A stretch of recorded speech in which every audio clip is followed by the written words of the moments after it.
I've always believed that I'm special. Yeah. Well, I'm trying to imagine what it was like your childhood. What were your parents like? Like, what did your mother do? What did your father do? And My father was an accountant. My mom was a businesswoman. So when my grandfather, if you've seen a video called Munisungi, I shot that video in Chibombo. So I started my preschool at Trinity in Ross Park. You know, so people from Lusaka who want to claim me and say he's a Lusaka person. I'm not entirely from Lusaka. So there's a place called Chibombo in the central Zambia. Pachenda, pamuzi pachenda. Pama farmers mazezulu depenchoka. So there's a video called Munisungi. I actually shot that video right there in Chibombo. We are farmers. The life that I grew up is a life of doing the best. I think some other things that motivate me are my grandfather built that place in the 1950s. My grandfather, I would boast up to date that my grandfather is one of the first Africans to ever drive, you know, because he bought his vehicles, I think, by 1950. So that structure that is in Chibombo up to now is a structure that he built in the 1950s to early 60s. So that is something that shapes me up. So my mother inherited that business after my grandfather died. So my mother inherited that business and she was able to run it successfully. But after she died, my mother died when I was 15. My father died when I was 5. My father used to live in Lusaka right there. And after he died, it says about me and my mother. And my mother died. It was me, my uncles, my sisters, everybody. So, yeah. Wait, you said your dad died when you were 5 and your mom when you were 15? Yeah. Wow, 5. I mean, you can't even remember much of your dad now, can you? Any memories?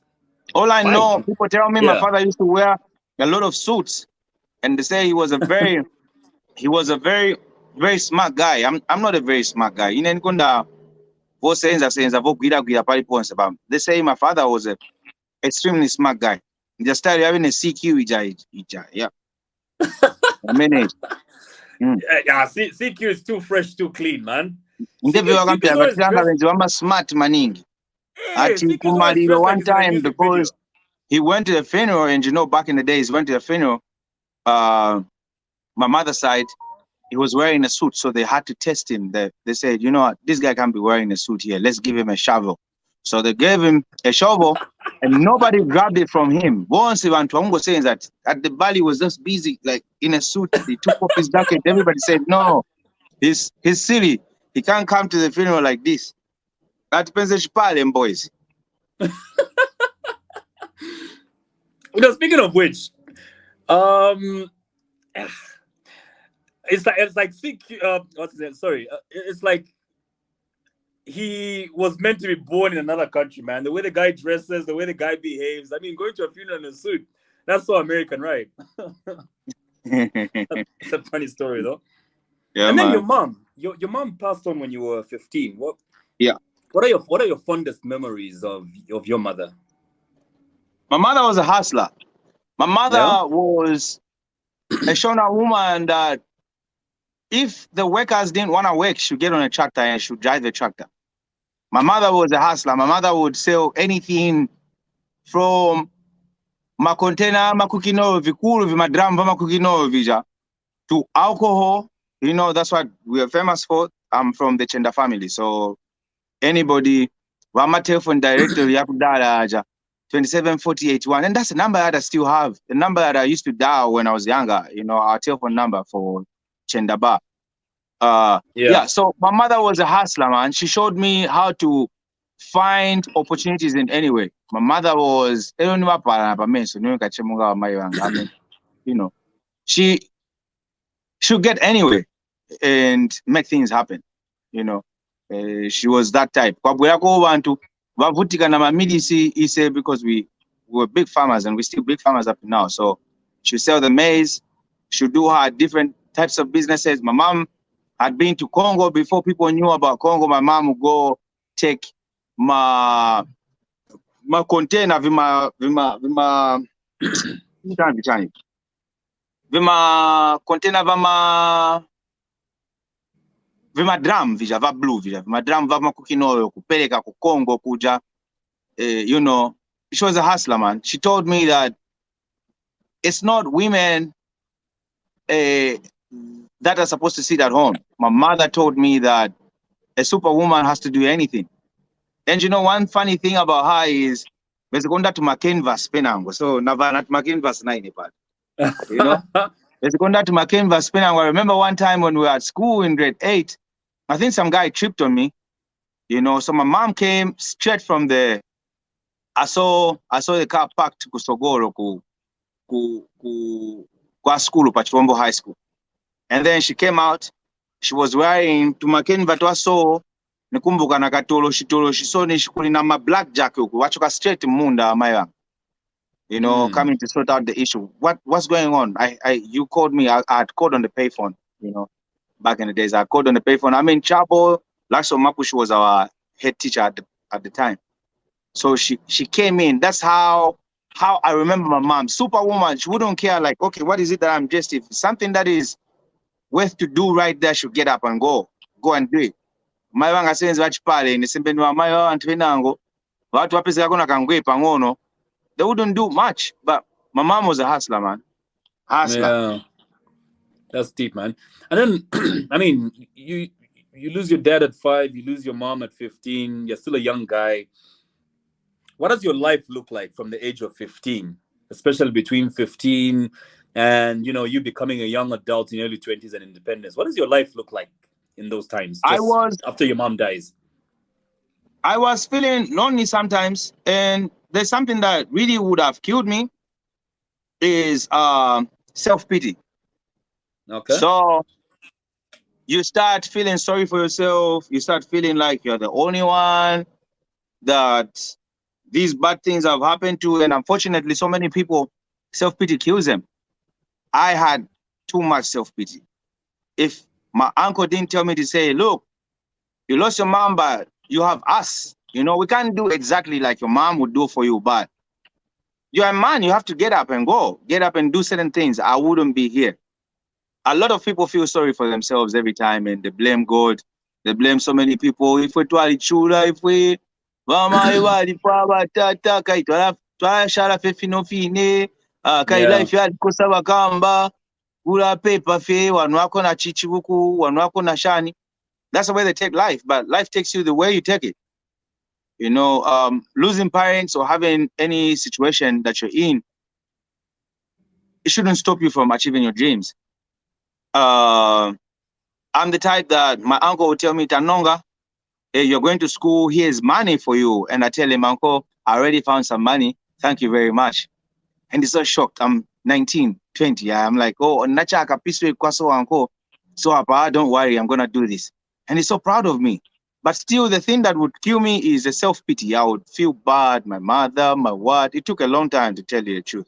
It took a long time. Plus, what made it worse is people from my father's side never really liked me.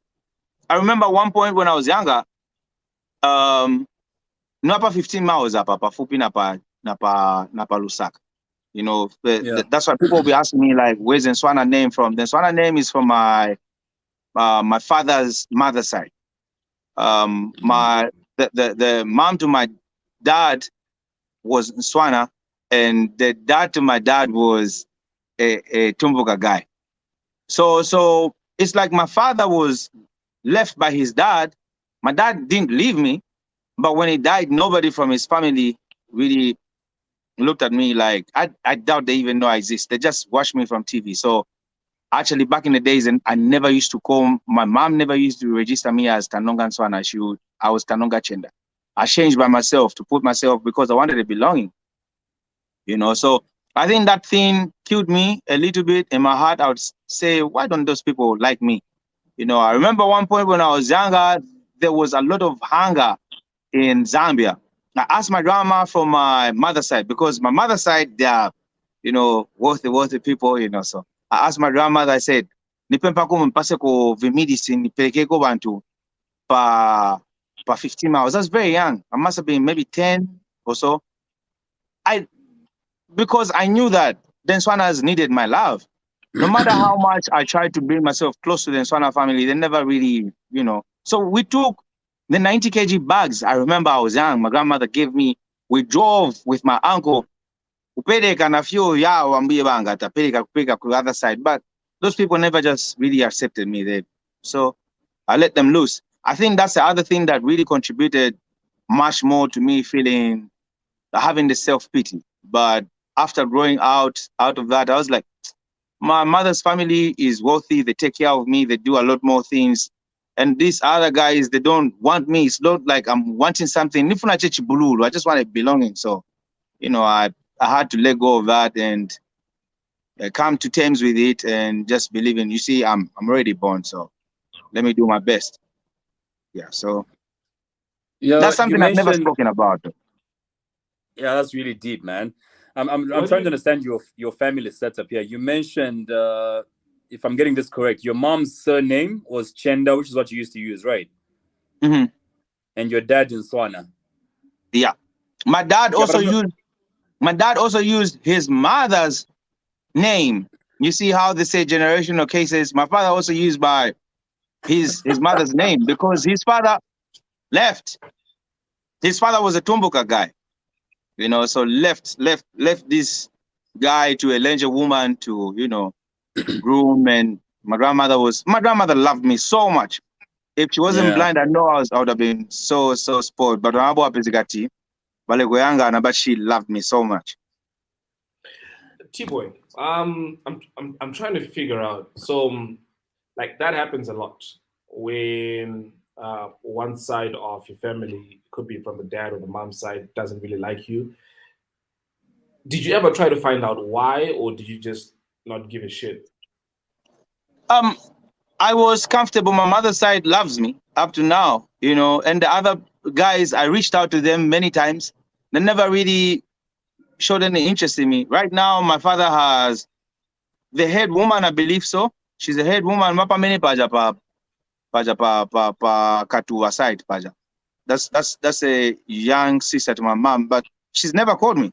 Even my mother died a long time. She never called me. She never checked on me throughout school, throughout my education. I think she sees me on TV, So, my other side, from my mother's side, they've been there for me in every way, From Nikari Mfana, Nakula, Napano. If it wasn't for my uncles, Uncle Tawana, Uncle Steve, Uncle Mzo, all these other people shaping me up, I don't know what I would have been, So I owe it to them. Elson, are you still going? No, go ahead. Yeah. So you have mentioned, your mom dies at 15. You become this. You get into beast mode when it comes to the hustle. How much of that, has shaped who? How much of that has shaped the Tbwoy we see today? It's first of all, I must say, it's not just about me shaping myself. Something that I learned from my Uncle Tawana, he would always say, Tanonga, never feel sorry for yourself. And as long as we are here, we're here, my son will take you very far. And then he's a person that has helped all of us, so it's not me shaping myself. It's them shaping me. My uncle's shaping me. So I wouldn't say I would say, no, I hustled hard alone and stuff like that. My uncles shaped me to be this responsible person that I am, because they took up the role of a parent. And I'll learn one thing from this other uncle. I'll learn the other thing from that other uncle. I learn something from my sister. My sister is the one that is always on me. Even when I send something, even a status on Facebook, she said, status yosinaikonde futani. So it's not about me that has groomed myself to be this person that I am today. It's the environment that I've been in and the people that I've mingled with, not just my uncles, but even people that I've helped. There's this lady that I called Miss Banda and Lunya. Lunya lives in Germany. In one of the videos, Amama, she's the one that we put our family there on the video. those are two people also that are not my family that helped shape me into being me. They told me, and Miss Banda is late. She told me, she says, Steve, I know you're doing this music and I know people are loving you.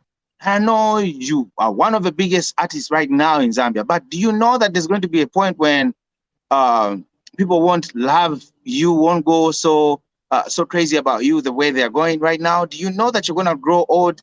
Do you know that it's going to be a bigger musician, you know, later on? The same way that you have these big musicians that are not getting heard now, is the same way that you're not going to get heard later on. So why don't you try and do other things? Like, you told me you've gone to college. Why don't you start working so you know how to run your businesses? That's where I started getting the idea from, you know, maybe let me try. It was really hard because I was at my peak, big shows, everything. I had to make a decision and say, you know what? I think let me listen to what these people are saying. So it hasn't been, I don't owe it to myself to say I hustled, I'm me because of me. I'm me because of the environment where I'm coming from. I'm me because of my uncles. I'm me because of my aunties. I'm me because of the good people that I met along the way. I'm me because, you know, I listened and I saw opportunities. I saw what I had to do. So yeah, that's me. Wow. I'm sure you're seeing the comments that are coming in from people. Clearly, your story is moving quite a lot of people because this is a side to you that I don't think people know about you. Yeah, especially the family story. I don't think many Zambians knew about you growing up. I mean, the way you carry yourself, the way you dress, the way you speak, the way you sing, you look like a guy who grew up a sort of soft life. You know what I mean? Like all was so well with you. I you did know? grow up a soft life. I did grow up a soft life. I can't deny. I didn't. I was born at a place where, even if it was in Chivombo, I was born at a place where I found a phone. The phone number was 274081. I was born at a place where we had a PO box. PO box was PO box 5, Chendaba. I was born where I never had to walk long distances, even to school. I was driven most of the times. I was born in a situation where I had toys. So I never was from the ghetto. You know, I was never from other different places, but ninankala mumunzi naenda kwene nankala kujanisha na 17 years neka naenda na 18 years naenda kuma elections. I'm the type of guy that suits any environment, any situation, and this has to do with my upbringing because they do anything just because, you know, they believe in working hard. So I would like to say no nezogona street nashta banji, that would be not appreciated. But we are the type of people that would work so hard. We would work a lot. We'll go in the field, work just like workers. Tisebenza mchimunda ngati ni kulusaka ku Arkansas kenzo nkana banko banga mafudu fulu chani. I would lie if I would say who would I try to impress? If I would say no, I used to suffer, I grew up, I hustled this, and no, I wouldn't.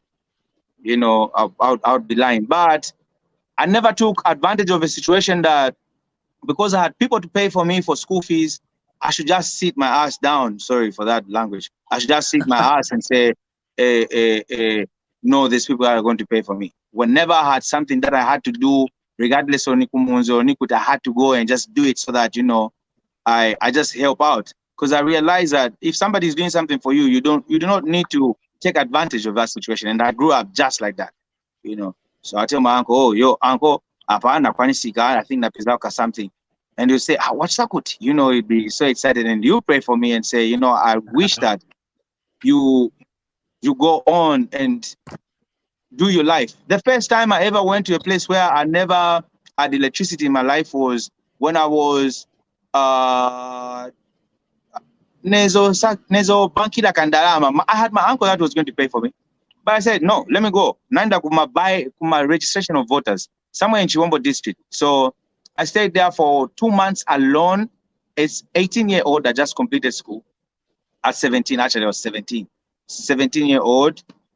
Grade 12. I went there, made the money, called my uncle, uncle, so. you know. So yeah, that's me. That's been about me. I haven't been this type of a guy that will exaggerate situation and say, oh no, na so just because I want people's love and stuff like that. No, to say I wasn't raised up in homes yakuta tibanji omunga motoka naizira kukulu TV naizira kukulu TV nabado naipeza phone nabado naipeza fridge nabado naipeza sina kule yakuta tikumwa Coca-Cola mpaka pa Christmas ninganame Coca-Cola teze kumwa daily yonse wafuna kumwa tuka Coca-Cola. But I am the type of guy that I believe I'm real, you know. I don't like exaggerating things. I'm real. I say it as it is. You know, there's so much to, you know, salvage when it comes to your life story. And I know you've mentioned, you know, your mom dies at 15. I'm trying to understand as well. What schools did you go to? Because I mean that has a lot to do with shaping a human being as well. Because school environment. My school chair regular. I'll start with my preschool because my dad was in Lusaka, but I was my preschool. I did it from Trinity, Papa Church, Pajam Roads Park, Paja. Debenambira preschool, and then nenda ku Chiwombo, kwatu Chiwombo Basic School, Chiwombo High School, Nipa, nakutika spina good night. Nipa nachita kona ka motor vehicle engineering paka school kacha bechape kacha. And then I ended up as procurement. School Greenwood, I did. That's where I did my motor vehicle engineering. Yeah. Crap! You've taken me back. You give me so many memories about that Greenwood school and how it came with so much hype and just died. Yeah, it had so much hype. Manja pani school kuno much. So that's been about me. I'm trying to understand at what point with all this your life is busy, like we're hearing so much happening in your life. At what point do you then get into music and become the Tbwoy that we know today? Okay, so my music I've always sung like from preschool. The song that I still remember, but I don't know how to sing that song from preschool when we wrote Spark Kuja. I'm a musician and I come from very London, I can play. That's all I know. How can somebody teach me how to sing that song? I don't really know, but that's the song I used to sing when I was younger. And I started making songs by myself, just like my daughter. I see my daughter making songs right now at her age, at 4. She sings songs from her head. And I think she's gonna be a musician. I'll be happy if she's a musician. You know what I think? Yeah. She was going through your diary. She's only 4, man. She's only 4. Yesterday I was making her listen to a song I did last night, and I said, "Tell me what you think." She goes like, "I like it, Daddy. I like it." I say, "Okay." She can't even read properly, eh? Now I'm saying she's only 4. She can't even read properly. Yeah, but she says, "I like it, Daddy. I like the song." So sorry, I keep probably taking you back and asking you dumb questions. So it's okay. The T in your name is Tanonga? Tanonga. That means we've picked up. Picking something. That's a Shona name. Yeah, so who named you that? My grandfather. Oh, dope. Okay. William Chenda. Did you ever have a relationship with your grandparents? Too much, man. That's the family I'm telling you about, the Chenda family. That's the family that raised me. Those are the people that I owe my life to. Everybody from the Chenda family. It's not everybody from the Nswana family that didn't really pay much attention to me. I guess that's how. I guess it has to do with my father also. He died out when he was very young, and his father also left him. So maybe. Plus, the Lenja side, the children for their brothers are not really considered that much, you know. So maybe that's the way it is.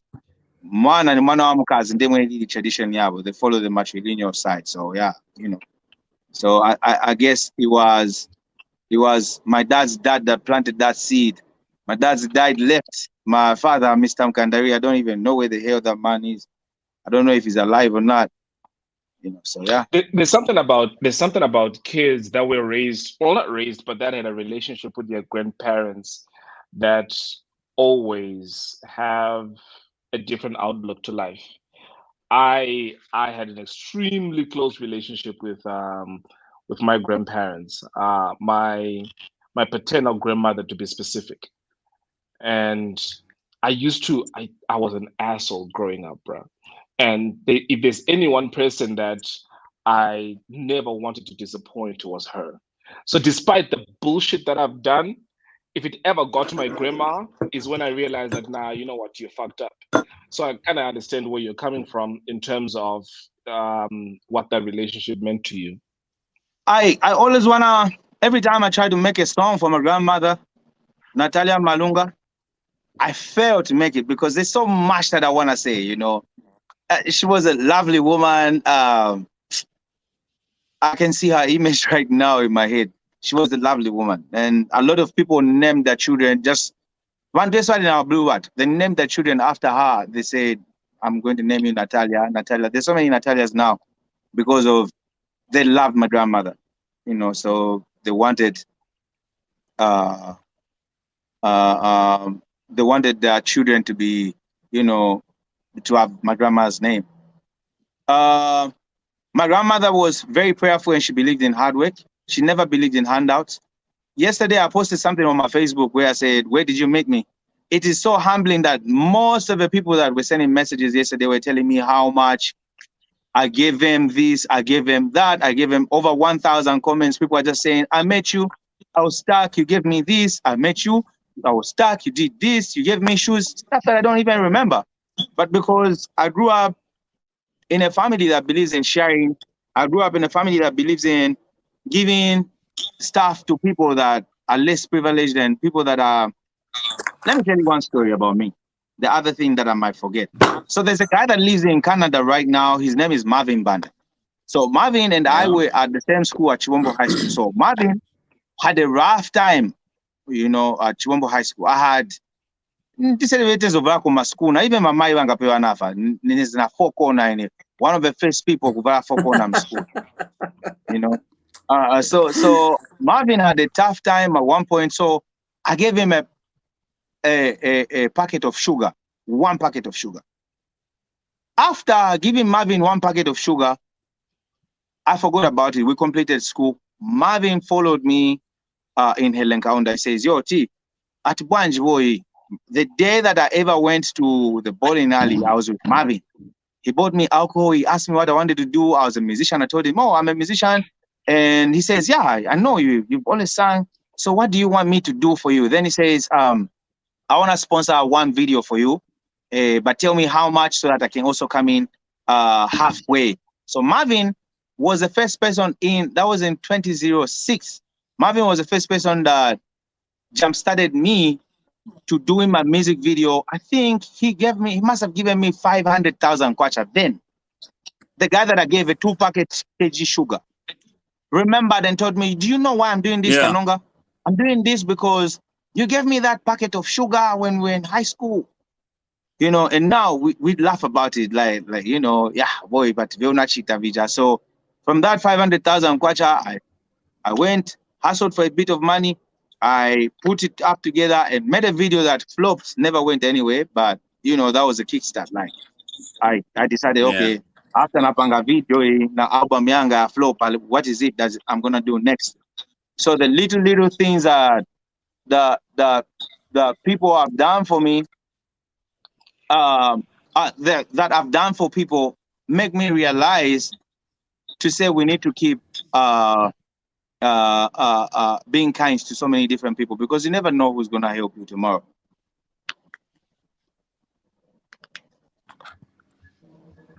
Kalenga, is your video back up?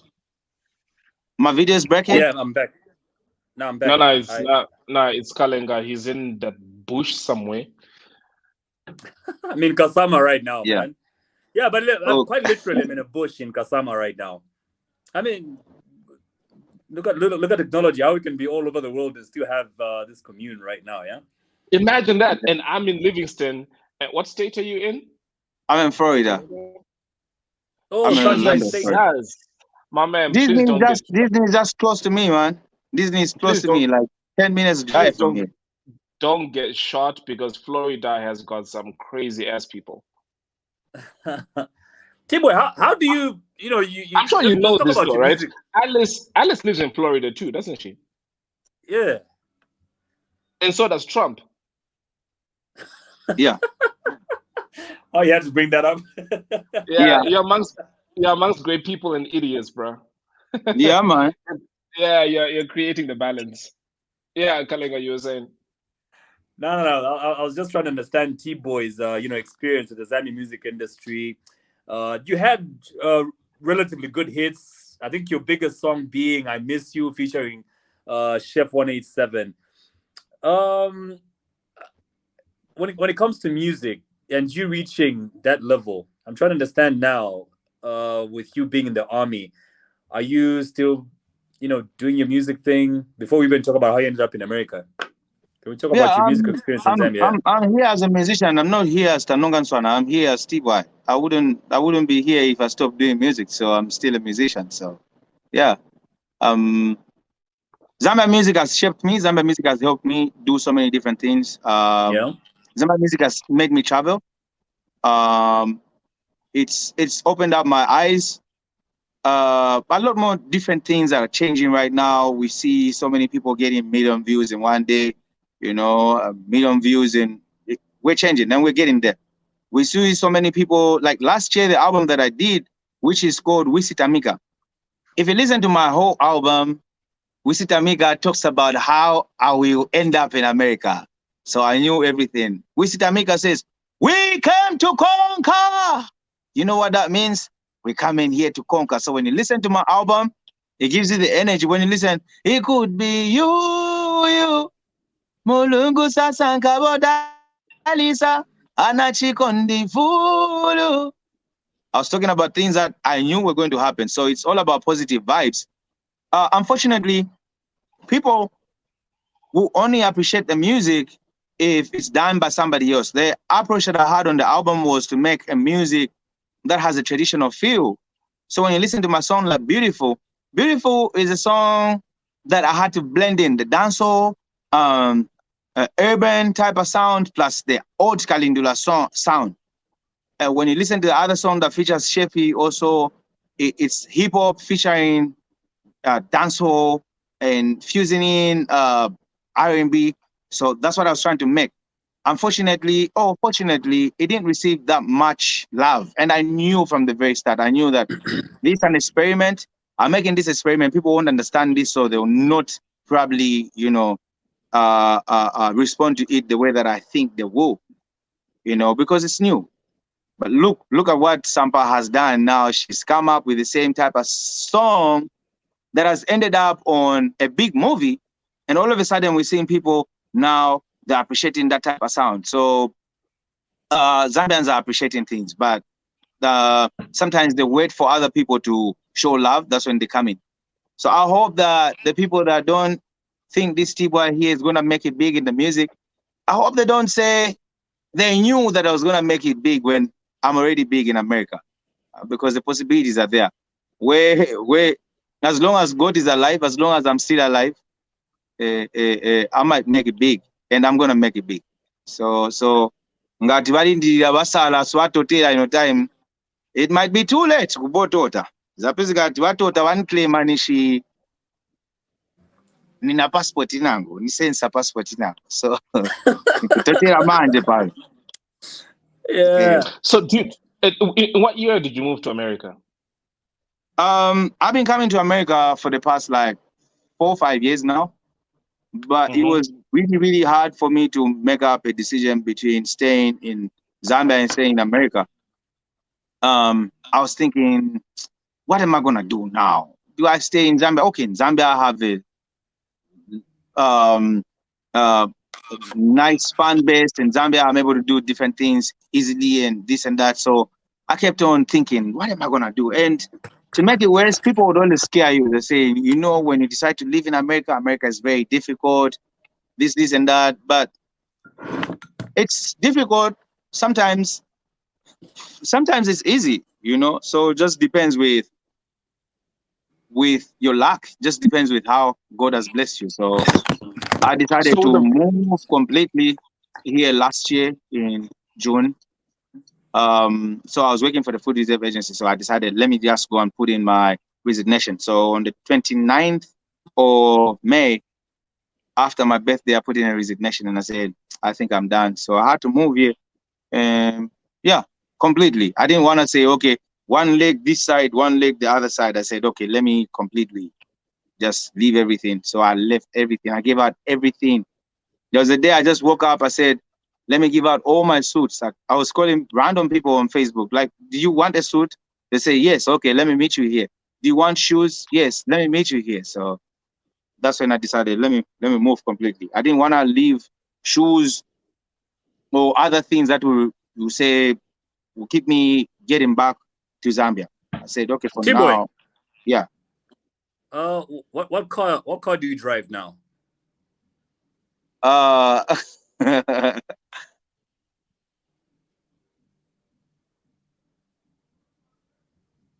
Sorry, I think I missed that. Yeah. it says it says he's not gonna tell you shit. But you know why I'm asking? You've been giving away so many things. There's a lady asking for sugar on the screen a few minutes ago. You've given out sugar before. You've given out shoes and suits. I'm kind of hoping you give me your car. What Or car your you next hoping car. to get? You bird. Let's see how God blesses us. Maybe in future, not for now. Well, you have my number now, so since you when are you think of asking giving for away your it, car, since you're I'm asking here. for it publicly, so when God blesses me, I'm gonna give it to you publicly. That's I'll the be problem. waiting. Let's keep working. Dude, so Yeah. don't encourage that school dropout. Dude, so the first time that you went to America 4 years ago, what took you there? Because isn't they I just like didn't wake come up to like you're going school to to America Matero, you know first what 4 years ago. I didn't come to America first 4 years ago for school. No, I started doing this school thing last year, and in fact, I didn't even get to do the school because I was enrolled. I had to go and do my other job. No, Which you had said, sorry to cut you off. You had said you've been going back and forth between Zambia and Yeah, so the first America time. for 4 years. mm-hmm. So I'm Yeah, saying 4 years the ago. first time that I'm saying for the first time that you went there, what took you there? My daughter is American, man. The girl that you see is American. She was born here, so just No, I immediately she was get born. that. I get. So wait, was the first time that you went there is when your daughter was born? Yes, to see my baby. See my baby, and I started deciding, okay, mwana akulie kwa zungu chabe mwana. Akazigamba koche chizungu. So, I Also, was thinking, no, she should come back to okay. Zambia. We start living in Zambia. I'm like, rich people and take their children to America for school. Why should I get my child from the States and take her back home? Well, anyway, she'll be visiting. That's why kama kanga kakabwera ku Zambia, ngapeka kumakombo ni konse, nakopesa mafoto, just, in case kusogolo kakaziwe, nango nakopesa kwa George one time. So, yeah. There's free education here. You get to save up more money. Well, there's free education here too. Touche. Wait, so your baby mama is American or is it your wife? Are you married? No, I'm a married guy. I'm not a baby mama. Oh, congratulations, my man. I've been married for a long time. I don't have baby mama. I don't deal in baby mama issues. No. Well, No. clearly I'm projecting because I got a baby mama. Oh no! Don't bring it on me. Don't rub that thing on me. That devil needs to go behind me right now. There's no problem with doing that. I just hope that I am the type of person that keeps my woman until we die, until death does us apart. I'm Catholic, so I believe in marrying once. I believe in divorce. Yeah, but nothing wrong with being a baby mama, being a baby daddy, as long as vana mfako nzeru. Chechipa nchonkala baby daddy, baby mama wakangosunga vana chichanchoipa. So if you're a baby daddy, I'm hoping that you're doing a great job, because you don't expect somebody to raise your child, man. You don't. Nah, I can speak for him. He's a very responsible father. He has his son over once in a while. The son is in South Africa, but he's in Zambia on a regular basis, and Gotcha, he's a spoiled boy across borders, though. But he's a very spoiled boy. I can speak for Elson on that one. That's but this nice. interview is about you. It's about you. Yeah. Can we talk about you joining? Can we talk about you joining the army? Yeah, that's stuff that I wouldn't want to comment on social media. You know, it's we're talking to the musician. We're not talking to the Tanongans fan. No, come on. Come on, Tanonga. So, yeah. There's a lot that I actually want to know about that. It won't get you into trouble.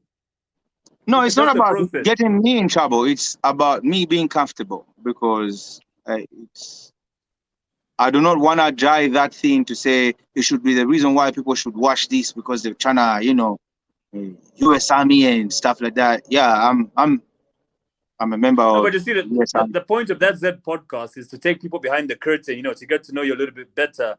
And we've known your past. We're trying to understand your present now. I'm just trying to understand. You could have done anything in America, but why the army? I used to dream when I was young. I've had several dreams. So there's one biggest dream that I've had of. I've always dreamt when I'm in a deep sleep. I've always dreamt on the big stage and everybody else worldwide is watching me. And the other funny thing, before I even thought of living in America, I used to dream I was wearing the U.S. Army uniform. The latest day that I dreamt I was wearing the U.S. Army uniform, I was in OC's house in Atlanta. And I wake up and I'm like, boy, you won't believe I dreamt I was wearing that uniform again. And now I'm even past the age. What do you think? Then OC encouraged me, said, you know, go for it, man. If it's a dream that has been bothering you all this while, maybe God wants you to go that direction. So I would suggest give it a try. So, you know, that encouragement from him gave me the feel. And I was like, you know, I just pumped up myself. And I remembered the song that I did. It could be you. I said, you know, it could be me. So let me give it a try. So I had to give it a try. So when did you join the army? April. I'm sorry to cut you off. No, go ahead. Yeah, April 2022. Okay. But I started the whole process last year about July. But because I was already over the age, they had to do a waiver for me. Ask me what I do, you know, what I used to do and stuff like that. Do investigations on me and stuff like that. So yeah, it got me here. Yeah. So, and I've been getting a lot of people calling me, messaging me, asking me how they can join, because people think I just came over here with a visitor's visa and just came, and because we don't broadcast certain things. So I'm not just. You have to be a citizen, right? You've got to be a citizen, or minimum requirements is being a citizen or a green card holder to join. So yeah, I see people, every person that I tag on my Instagram or Facebook, every Zambian, 2,000, 5,000 text messages to that person. How did you join? This guy is not telling us, but the information is there. There's no connection. There's no anything. As long as you are American, minimum, and you have a high school diploma, a high school diploma or more, much more, then, you know, those are the minimum. Then they have to test you. You write something like an exam. After that, then when you qualify, they take you for, you know, the other test. The other information I could give it to you later. For all those people that are in America and that are American citizens, they can link me up on my Instagram, and I can, you know, send them the recruiters' numbers or recruiters' information so they get in touch with the recruiters. But this is just for people that are in America. If you're not in America, and even if you're in America, you've got to be a citizen or minimum at least green card holder. How did you get citizenship so fast? I think that's why you're getting messages in your inbox every day, man. People want to know because he married an American. This guy is smart. It's not only that. My phone went off. Yeah, it's not only that. I'm not the type that announces every little thing that I do. You know. Yeah. No, I'm doing this. Oh Lord, you what? All over social media saying I did this, and that. No, I'm not the type. And so a lot more people think this is just manje here, and I ain't that here. You know, so that's why it was easy for me to travel back and forth until I decided, okay, let me start living in America finally. But I've been in this status for a while. When was this picture taken? I took this picture last Thursday before my graduation from my school, because after you do your basic training, you go for something that they call like AIT, which is advanced individual training. So when graduating from my school, that's when I took that photo in the morning. You know we've got an army here too, right? Yeah, man.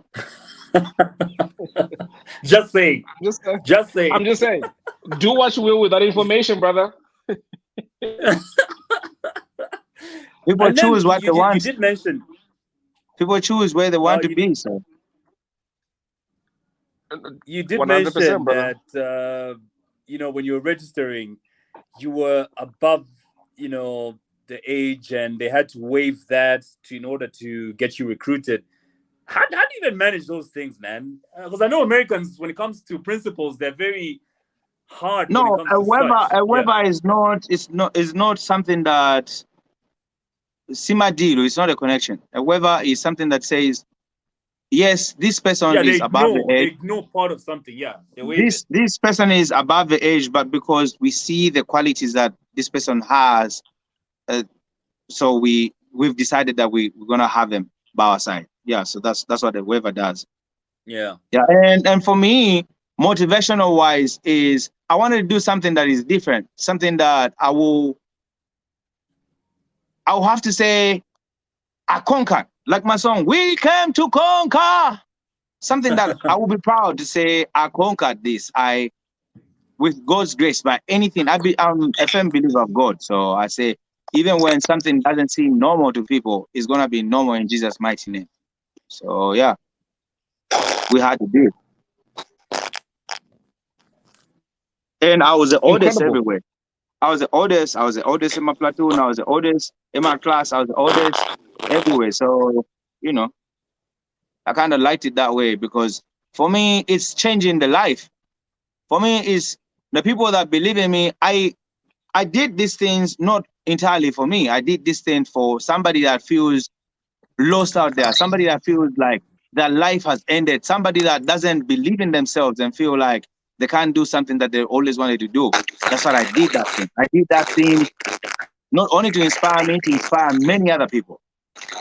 So unfortunately, sometimes I'll get people insulting me, they say this and that, but the few people that have energized, the few people that have seen something sensible in it, we'll move forward. And that's what I live for. I live a life for purpose.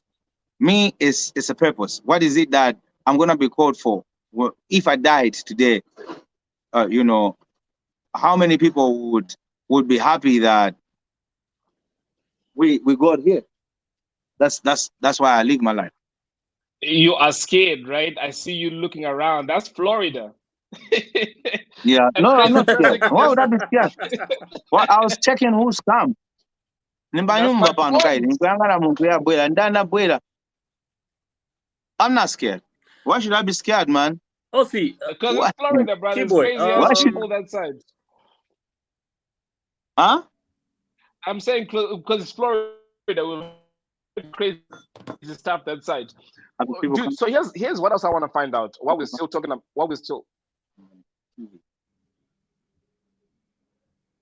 Yeah.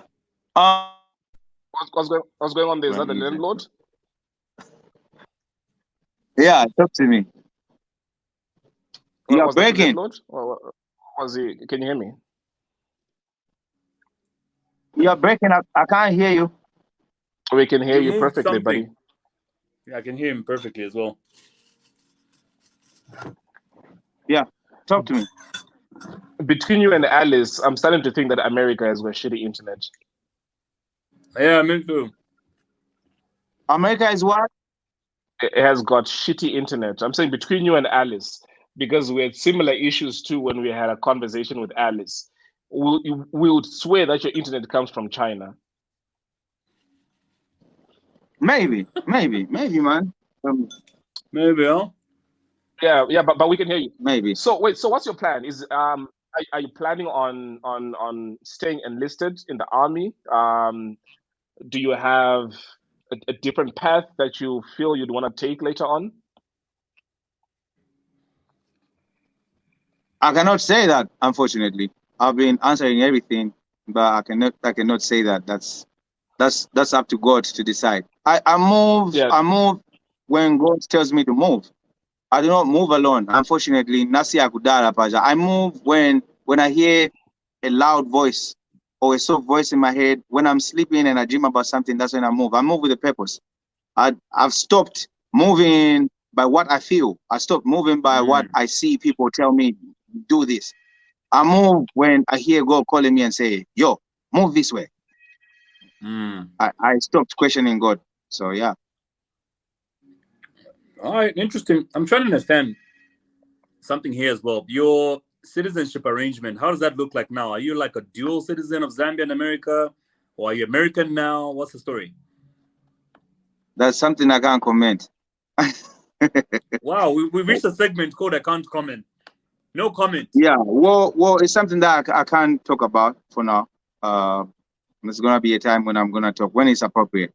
For now, that's security wise. I wouldn't want to put myself out there. I'm already vulnerable because I'm a musician. I'm everywhere, so that's stuff I wouldn't want to discuss. So in a world war, I even feel silly thinking about it, man. God forbid a world war broke out right now. Whose side would you fight on? Where would you go? Would you fight for your motherland or your adopted country?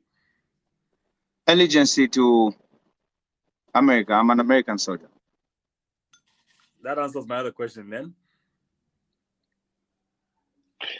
The other thing as well that I wanted to bring to your attention is, I'm pretty sure you know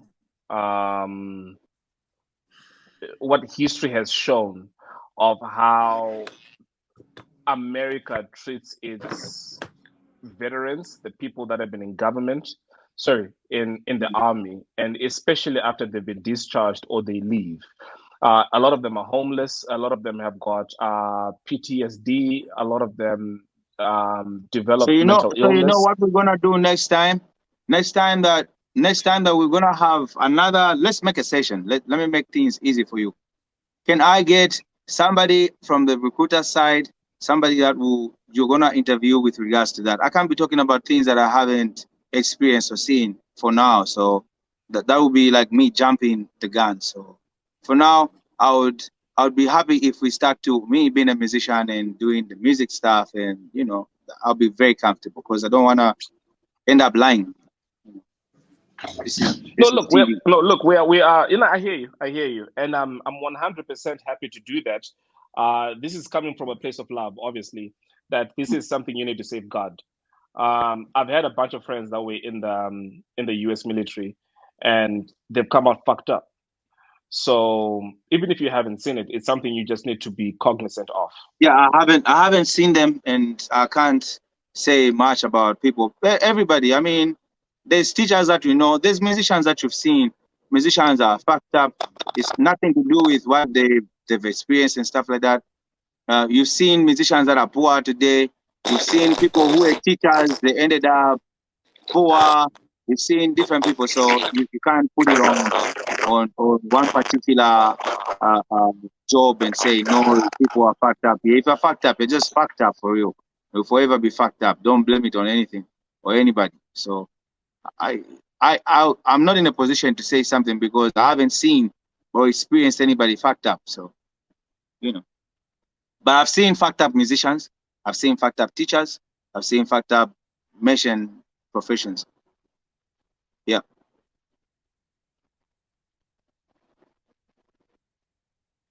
Great. Great point. Well put. I'm not quite sure what the fuck is happening to Kalenga. Dude, can you focus? Jesus Christ. He keeps zoning in and out. You're right there, Kalenga.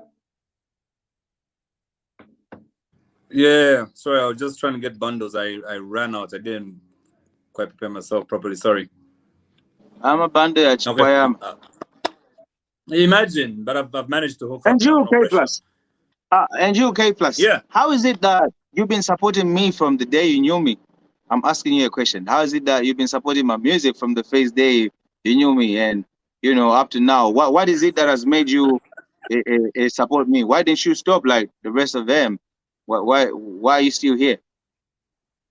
I believe in your music, man. Like, there's a way you do your music, which I think is mature and speaks to the kind of Zambian music that I like. I mean, I'm a Zambian, I'm a patriot, but I'm not going to support any bullshit that comes out.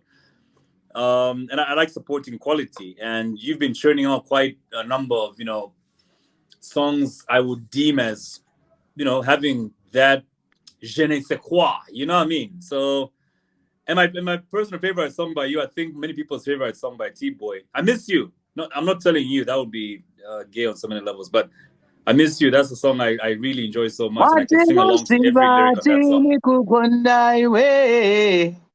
Yeah, that too. That was like one of your first songs, right? Don't leave me on that Sunikonda. That song is a collaboration album, me and Tishon. We recorded that album. Remember, there was a song back in the day. Was it No Mountain? There's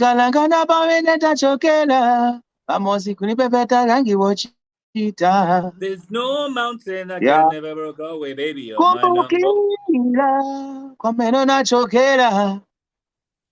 Sunga kamba sini yesa Uchita vinto vonse vokukondweresa iwe Manje chini vuta Kuziba vinto vane vilimo mtima iwe Mwako nitandise kuziba vinto vane vikukondweresa iwe Mwamuta wako awishweze na manyo buku Sembeni maziba mokutengela. I think you'd make a really good Roomba artist, dude. Huh? I think you'd make a really good Roomba artist. Kalenga, can you just shut up? Why? Because I hit the high notes? Yeah. I hit the high notes and I get down, man. It's like you can run away from the face of love. You can run away from the face of love. And now go. It doesn't matter what you've been through. Ungakhale na mutima yambili koma kali mwana wake. I've forgotten. I have to stand. Chikundi chake ndichopambana. Madalizo yako niyotatamba. Home is where you belong. So I play with my voice. Somebody's asking, how did you meet T-Sean? I met Sean at K Army. So KB called me, he says, yo, kwa bwela mfana ku studio, nifuna umveleko music yake. Imveka bwino, but you since you are a dancer, so you have to tell me what you think about music so I can sign him or not. So when I got there, I listened to Sean's 2 songs, Neukwete Bange, and some other song I've forgotten. And I fell in love with his music. And we made a plan to start working together. From there, we started living together, bought studio equipment, made the studio called Busy Baila under me, Busy and Tishon Baila, so from there, we sort of grew, and then he decided to be on his own. I decided to do other things. I was in the Southern Province, so right now he owns his studio by himself, but we still work together still, But at the first, obviously, was owned by me and him. He never stayed long at Kiami because I said, okay, let's work together. Let's see how we can make things work. And by God's grace, we're able to do so many different things together, and brothers for life. Interesting, man. We stayed in the same house for a long time. until I was transferred to the Southern Province. And then I go back. You know, we're still very, very close. I speak to him. He knows me better than anybody else. I think there's nobody that knows me more than Tishon. More than Tishon and OC. I don't think there's anybody that knows me. Wife? Not even my family members. Don't know me like that. Your wife is not even in the top 2, man. Swanganzie mwanzivira. Like left, right, center, everywhere. They know me when I'm mad. They know me when I'm sad. They know me, you know. Yeah. Interesting, man. Really interesting. Any more questions, Elson, from... Any more what? No, nothing on my side. And it seems like people are not really asking questions. It's more compliments. It's more of the songs that you've done that they've liked. Listen, I've enjoyed knowing a bit more about you. Unlike Kalenga, I hardly You're a know graduate. many people. Amongst other things, so I get to know guests as we speak to them. I just saw your photo of you wearing the U.S. Army camouflage floating around on social media a couple of months ago. That was my introduction to you, and since then I did search for your music. You've got some lungs on you, brother. You got some lungs on you. Blessings, appreciate it. But you know, my favorite song still remains I Miss You, and number 2, No Mountain. How do I even sing Miss You? Oh, the story about Miss You.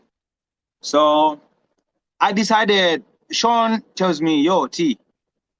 Now you see, that's why I'm not a person that would say I'm self-made. I can never be self-made. I'm made because of my family. I'm made because of my uncles. I'm made because of my friends. I'm made because of people that have contributed positively and negatively, you know. So Sean tells me, T, we need to bring you back into the system. We need to make a song that, you know, for the Tbwoy that people loved in 2008. That Tbwoy that, the Mwatuzi wa Tbwoy, but we need to make him modern. So I'm asking him, how can we do that? Then he says, okay, we're going to find the song. So he plays the guitar for the instrumental for that song. So I start listening to it and I go, then he says, I love that. Sing 2 or 3 other lines, so I start singing. In the next 30 minutes, I'll come in. Elson, we can hear you.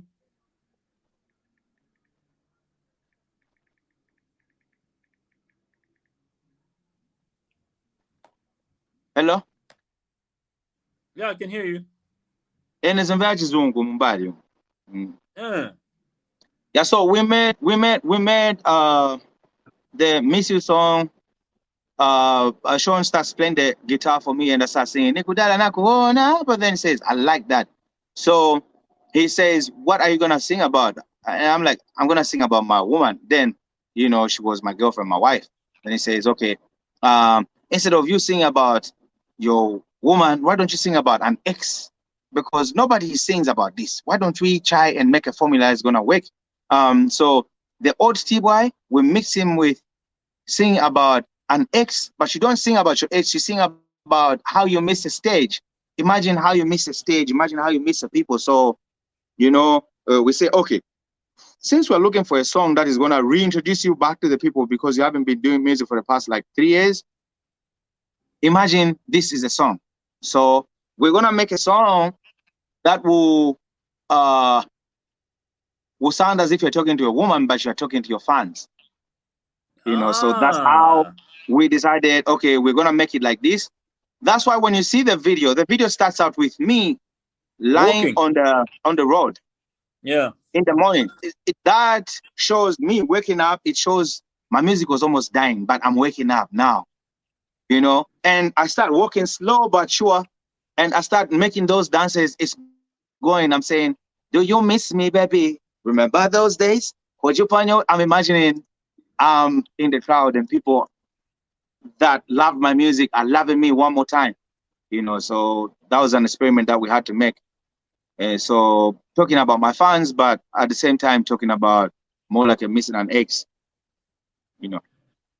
I nama esiyabidiwe. Shatala Yeah. fuluka pwex So then we nibilile. got stuck. We're looking for somebody to fix on the song. Yeah.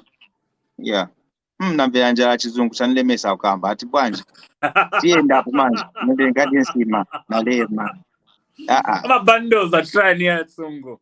my bundles kuno kulibe vuto. I have no problems with bundles. I can talk the whole day. I mean your English bundles. Hey, my bundle achizungu yasira ye. Na yasira chizungu chivuta chizungu. So but I mean in Florida, how many people are you gonna speak Nyanja with? So you have to speak English the whole day. How does that Very go? few. And I have to speak English the whole time. You know, I have especially to you speak. who likes mixing Sometimes English and Nyanja all the time. I love Nyanja, man. Nyanja makes me express myself comfortably. You know, Nyanja makes me express myself fully. But when I get to a point where I have to speak English alone, English, nothing else. I started embracing it now, but like right now, I need to drink water, I need to eat. And you're quite impressive. There are a lot of Zambians we've seen in America who change their accents trying to sound like they're American. I don't know what that's about, man. But at least you're real. You're still Zambian, so like 100%. the issue is you can't blame them. The issue is when you get to America, Americans want you to say certain words the way that they want to. And they'll say it again, say it again, say it again, say it again. Dollars. Yeah, so they'll want you to say and pronounce like, now I found myself saying water. I never would say that because, you know, we know it as water. You know, but when you say that, nobody will hear you. So I don't blame them. They want to suit, they want to fit in. You say something, they say, no, that's not what we say. I'm sorry, say again. But how do Nigerians manage, man? You're not going to change a Nigerian, man. Nigerians, my friend, when you find Nigerians speaking to Americans, most of the times they have the same American accent. Most of the Nigerians actually were raised here. But when they're speaking to their fellow Nigerians, they switch. You know, it's so insensitive. Serious, eh? Listen to Davido. Listen to Davido when he's speaking to Americans. He sounds like American because he's American. It's, you know, Davido was born in America, educated in America, you know. But when you hear him speaking with his people, he's not fake. Ndiye kusiana kwa watu na wanzake. If I offend you, you. Now people get on a plane first day, second time, they switch the way they talk. Like who? Like Iris? No, I didn't say Iris. Iris is a beautiful queen. I don't want to be quoted tomorrow. Tomorrow I'm on Facebook fighting with women. No, he said this. No, that's not my stuff. Tbwoy, it's been nice knowing your life, man. Really, really nice. Unless also you get anything else, I'm loving this man's life story, man. From Chibombo to the world. It's amazing that people have been bringing this past 2 weeks have all this, interesting life growing up. Sorry? I'm saying they're bringing these jams. I mean, it makes your life seem so comfortable and cushy in comparison. Yeah. We were talking to Trevor. Here we are talking to you, and I mean, it makes you reflect on your own life and the things that you complain about, and that we have to be fucking grateful because there've been people that have had it worse than we have. But all we know is to fucking complain. All we do is complain. I made a song about that. You know, don't complain. You think you don't have enough. There's certain people that have had life crazy. That's why I never complain. That self-pity died. I began to love people more. I began to love everybody more. I began to appreciate people more. So yeah. That's deep stuff, man. No, that's amazing. I feel truly inspired just by listening to this. You keep getting visitors to your house, brother. Is everything okay there? Are you selling some stuff that we might be interested in? On the house, man. Yeah. On the house. Dude, are you doing any tours in America? What does the music future look like in America now that I did a lot of tours earlier before I'd gone for work. But right now I'm getting back in the grind. I'll be doing a lot more, and you obviously see a lot more things as we go on. Okay. I'm trying to imagine what your musical future looks like. Are you, gonna start making music that sort of fits into the American culture now that you're settled there? Are you still American producing music culture. for your American culture and making music for American people is a must because I'm here, and I need, but also fusing because that I can't run away from the fact that I'm Zambian, um, um, uh, Zambian origin. I'm a Zambian origin. I was trying to find the right way to say yeah. But still making music that everybody else worldwide is gonna appreciate is a must because I do not just want to serve the purpose for people in one area. I want to serve a purpose for me and share my life with people and my stories through my music with people worldwide. So I'm hoping that we get to blow worldwide, Yeah, and many Yeah. thanks to everybody that has been supporting me, supporting my music from Kudara Paja, and people that keep supporting me. Everybody that keeps supporting music and supporting all these various musicians. It's only from you that we're gonna grow. Make sure you just don't complain about people. No, you're failing to do this. Buy some music. Let them, grow. But if you just Yeah. be the person that likes to complain and not do anything about them, there's nothing that's gonna change. You are the change. You can change how things are done. So, yep.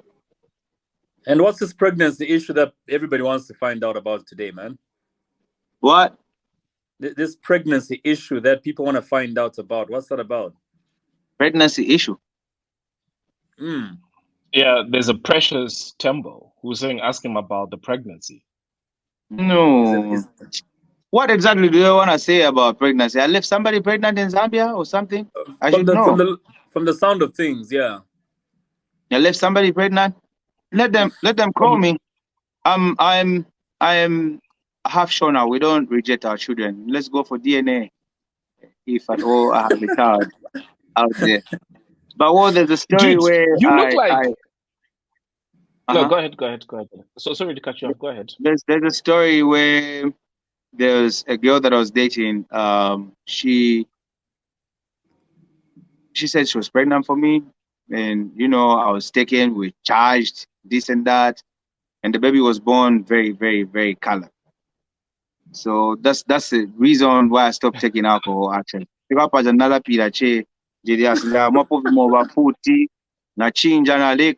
gonna change. That's when I changed my life like 360 degrees. Yeah.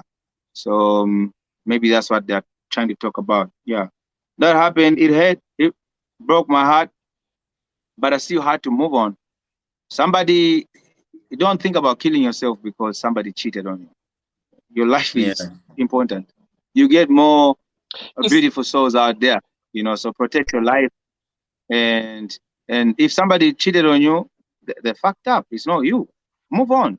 You do not deserve to die. So we conquered that part, and we're here now. Happy.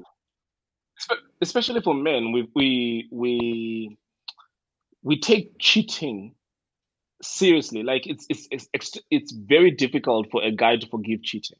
We can cheat, but if we cheated on, man, that shit hurts. Yeah, it's not in our nature, man. It's not in our nature. If somebody cheats on, like a woman cheats on you, and you find out, you start thinking maybe I'm not man enough. You start playing with your ego. Exactly. You start saying so many different things, and you think, yeah, I was a bit depressed. I must say, I said, what did I do for this girl? I was about to buy her a car, and I should thank Tishon because he says, are you crazy? You want to buy that girl a car? You don't even know if that's your baby. You keep saying you don't think that's your baby. So what's wrong with you? So, yeah, but it happened. We're here today. Sometimes certain things is destiny, man. You can't force destiny. And that is so true. And I'm not the type of person after that happened that I went and grabbed my stuff. No, I want to grab the stuff, give me back the money. People were saying, why didn't you sue the woman? I didn't have no chance to sue the woman. The woman was only surviving. She was only doing what she had to do to survive, and I was there genuinely in love, and I was doing whatsoever I was doing out of love. and I don't regret doing anything for her. I did whatsoever I did. The hospital bill, by the way, was about 9,000 something because she stayed there for a long time, and that was in 2015. She stayed there for about 2 weeks. I was thinking, that I'm my backy side. And, you know, people laughed at me for going to pay that 9p something. I paid nicely, looking at the baby. I'm like, nah, sweetie, someone out. But, you know, after that, I paid for her for 3 months. I kept on asking her why she did that, you know. But she never really came out clean. Up to now, they never apologized. So we left them. My family just forgot about it. I decided to forget about it and move on. Precious is back. She said something about the pregnancy being in Chilenge. Chilenge? I don't have any pregnancy in Chilenge. Nothing. Precious, is there something that you know that we don't? Is that something that you know that I don't know myself? Yeah. And what reason did she give for cheating on you? Did she come back and come clean and explain to you what went on? How she ended up with Do they ever have a reason, bro? Do they ever have a reason? Well, let's hear it. There could have been a reason that she gave later on. Let's hear it. No, she never said anything, man. She kept on until I found out who the guy was, and I spoke to the guy, and the guy was very, very silly guy. He says, "Why were you renting for my baby mama in Emmersdale? You could have found a nice place for her." I was looking at the guy. He know me. Wow. Yeah, he said he was so silly. And I remember the little stuff I bought, everything that I bought. I said, man, and I never fought. You know, I was a cool guy. I never fought. I never got anything from her. I said, you know, move on with your life. But they never apologized. They never said anything. So I left it. I let it go. But was an apology going to make any difference? Huh? I didn't hear that. Elson, you're saying? No, I was saying, was an apology going to make a difference? It was going to make a difference. Even now, if she said, yo, T, I messed up, I fucked up, I'm sorry, it will make a difference. Though I need the sorry. I don't need the sorry now, but I would maybe feel better because after making me a fool, kuenda kuchoka kumapemba kuchakubwa kumarusaka kushita bwanji mwana nzina insurance young. You know, come on. And I refused to put the child on insurance. That's why I had to pay from my pocket. So, but yeah, but it's. Yeah, no, I hear you. I feel your pain because the same shit happened to me 8 years ago. Possibly mine was significantly worse because I walked in on her having sex with her ex. Wow. How does that thing happen? Do you guys choreograph that shit? No, no. It's the craziest story. I'll summarize it in like. It'll be nice to see your face, Elson. Yeah, let's see your face as you're talking. Let's see your face. I'll summarize it in like 30 seconds. She essentially would use a particular excuse to her sisters. So every time her and I were going to her house to have sex, and somebody wants to go to her house, she would say to those people, I'm running errands for my boss, but by 5:30 I'll be home, so come home at 5:30. So she said that to two people on two different occasions while I was with her. Fast forward about a month or two, I call her and I'm like, hey babe, are you home? And she says, I'm running errands for my boss, but come home at 5:30, I'll be home. And I'm like, this bitch here. Either this is a coincidence or she's dumb. I didn't wait till 5:30. I went there half an hour after the call. So I get there, I open the gate. The dogs knew me. So I walked right in. And as I was walking into the driveway, I see the ex-boyfriend's car in the driveway. Now, at that point, you already know everything you want to know, right? But something in the back of your mind tells you if you turn around now and you leave, she can easily dismiss this by saying, no, my ex came to pick up his stuff. Nothing was going on. So I proceeded to Curiosity killed the cat. It's a good thing I'm not a cat. It's a good thing I'm not a cat, right? So I proceeded. I get to the house. I turn the doorknob, and I'm praying. I'm hoping it is locked. Alas, it is not. I open the door. I get into the house. As I was standing in the lounge, You were standing in the lounge.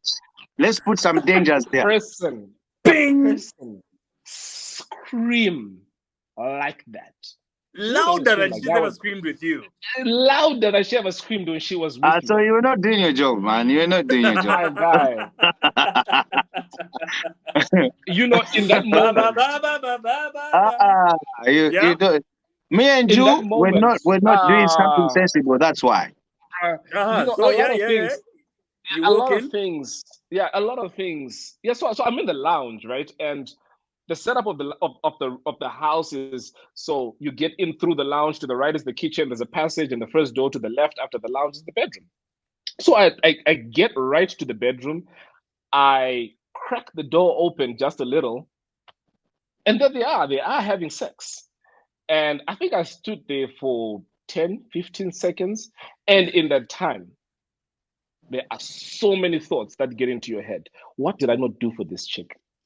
Is this guy better than me? Is he funnier than me? Does he have more money than I do? Does he have a bigger dick than I do?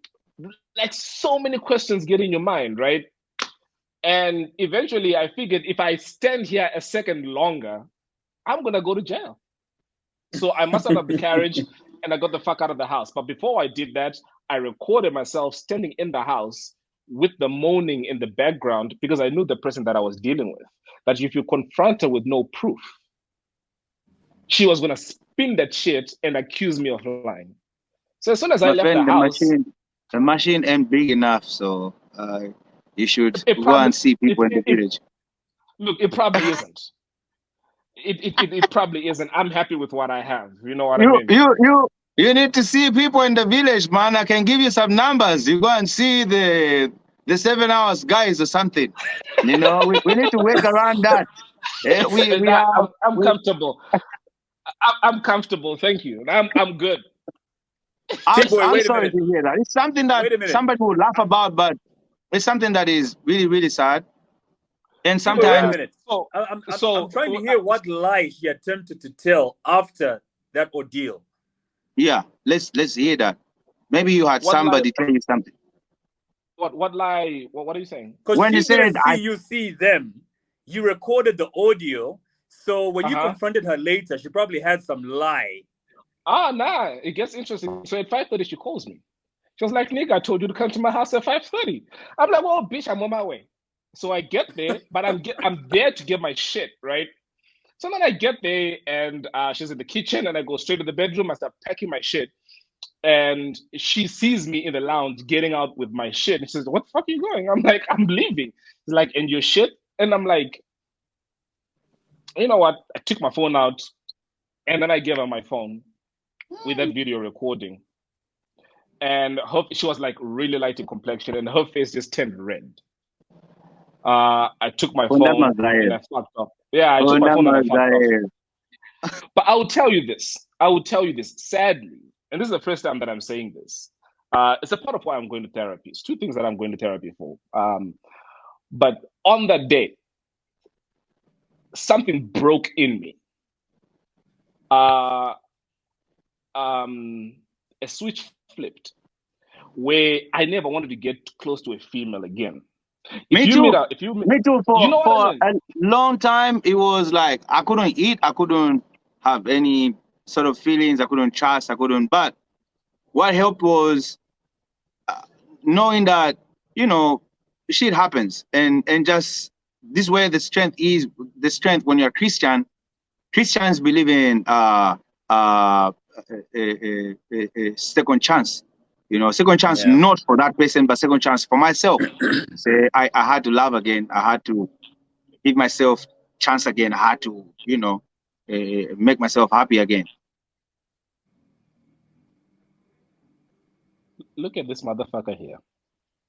It says you're lying, man. Son of a bitch. Who's But lying? yeah, Wait, there's three of us here. Who's lying? I have no fucking idea. With a name like fucking Steven, why would you listen to a motherfucker like that? But yeah, since that day, man, for years to come, I would not allow myself. You know that feeling where you're getting close to somebody, you're getting to know somebody, and that warmth, that good feeling of falling in love that you get. The minute that I would get that, immediately I would stop, I would back off, and I would shut down. And what that did is it got the women that were in my life confused. Like, we were on a good trajectory, and just suddenly this guy has just switched off. He's emotionless. It's because my mind was saying, dude, you know the flip side of you feeling this good. If you give a person this much power to make you feel this good, they also have enough power to fuck you up. And so I would always back out. And sadly, I left a trail of broken hearts. I left a trail of women that hated me. Because somebody broke your heart, you decided to break other people's hearts. That's something that I didn't want to do because... Not decided to, but sadly, inevitably, that's how being it selfish. Yeah, of course, absolutely. 100%, when I was younger, I did it. that. When I became older, I never did that. Even today, you know, if something happened, my wife decided to leave me, I won't go on a rampage. I'll probably be very busy, try and make money. That's absolutely. It, because I know... which is where I'm at now. But back then, I was still young, naive, angry, upset, confused. So I'm like, you know what? I'm just gonna smash and move on. I'm not gonna get attached to anybody. Well, your current girlfriends now know what's going on. What current girlfriends? You got girlfriends that I don't know about, Nick? No, I'm saying your even current when they're asking about relationships. You have crazy people around. Tbwoy, now it's been nice having you, man. bro. No more pot belly, man. No more pot belly, man. Yeah, it's the gone. army did you good, man. It's gone, man. The army did you good. I was reading about crap. What's that battalion thing you're in? Chem battalion? We're not talk about anything. Let's stick to what we're talking here. Oh, come on. Now, I was actually heading somewhere with that because I looked at their slogan, the Fort what? Fort... That's the squad, was that? Fort Leonard Wood. Yes, that's the one. I was looking at their slogan and how they turn every soldier into like a weapon, if I'm not mistaken. So you're a dangerous man right now, aren't you? Let's talk about music, my guy. You're living. Let's talk about heartbreaks and music and women and whatever. A matter of fact, I'm very hungry. I need to go and eat and see my man Japan. Now we'll leave you at that, Tbwoy. It's been a really great interview. Also, unless you've got anything else, thank you, man. Nothing much for me. I just want to say thank you very much, guys, for interviewing me, and I want to say thank you to my family. My family is not just talking about people that I'm blood related to.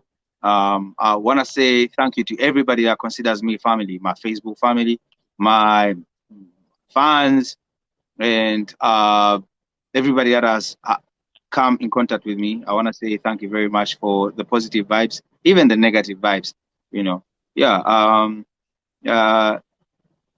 Zed Podcast, Zed Podcast, keep growing. Yeah.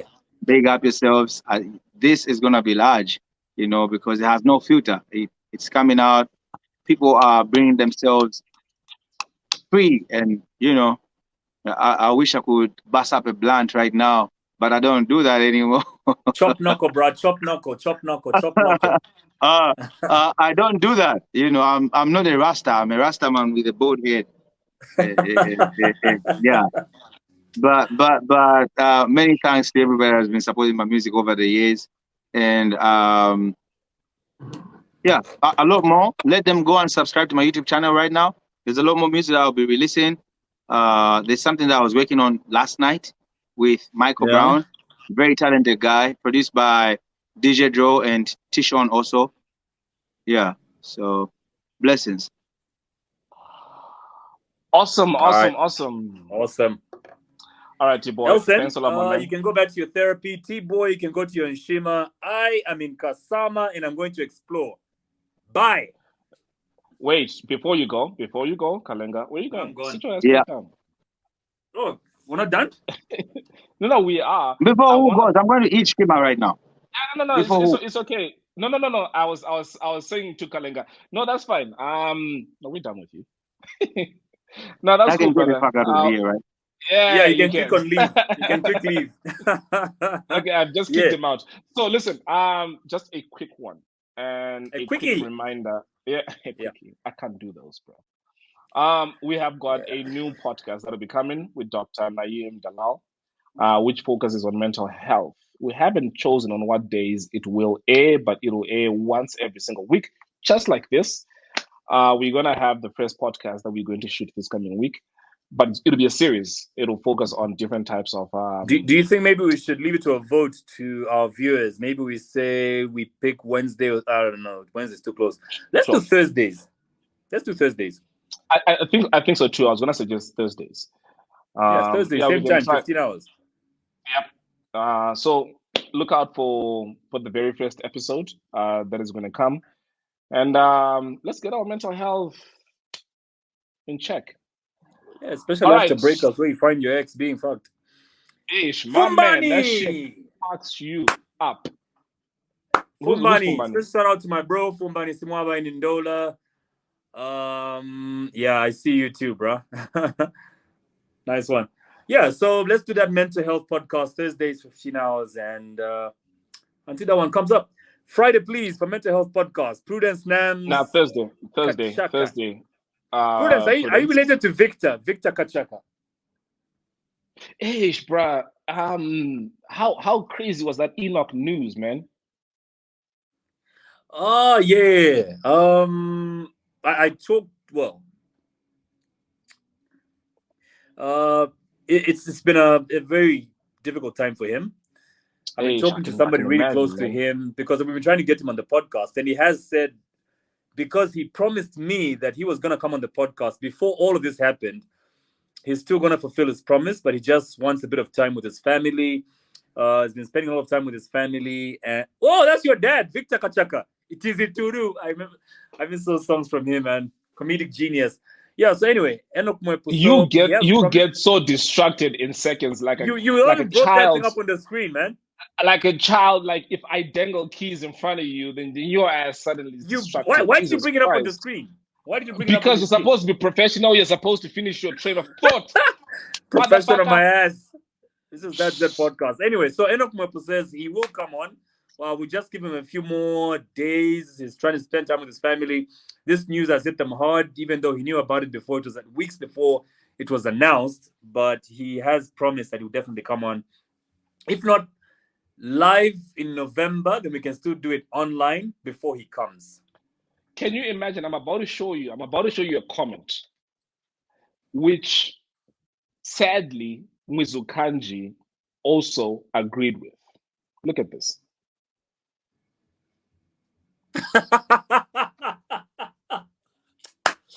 Yo, this podcast is gonna make a lot of sense. People are gonna learn a lot, and I can promise you that. Dr. Naeem is a wealth of mental health knowledge on 2 feet, and people are gonna learn a lot. Yeah, people are gonna learn a lot from Dr. Naeem, and I really can't wait to bring that mental health podcast on. I really can't wait to see how it comes out, and I really hope people learn a lot from that. Otherwise, have a blessed day or night, whatever time you're watching this. Till the next episode, that's Zed Podcast, K plus Elson. I'm in Kasama right now, Elson in Livingston. Tbwoy from, where was he? Florida. Where the Zambian seems to reside right now. Yeah. And Trump. All right, cool, man.